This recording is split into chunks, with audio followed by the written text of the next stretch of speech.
Det er bare fordi, jeg har fundet nogle frøer. Jeg fangede dem bare med hænderne. Men så Marie, som er min mor, hun kunne ikke så godt lide frøer, så hun blev en lille smule vred. Men min far, han kunne godt lide dem, så han vaskede bare frøerne med en tandbørste.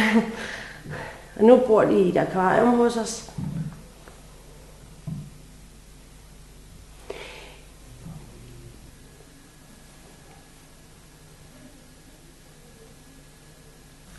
Min far, han har lært mig en historie om Einstein, som skulle, altså Einstein, han skulle en gang ud og køre med tog.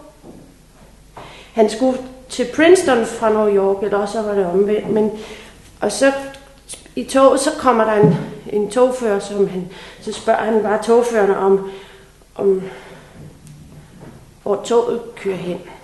Min far synes i hvert fald, den er rigtig sjov. Men jeg kan nogle gange ikke så godt huske den. Så kom han bare ind med toget.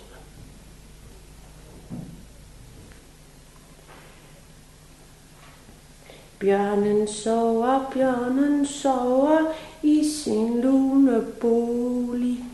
Den er ikke farlig, når man blot er varlig. Men man kan dog aldrig på den tro.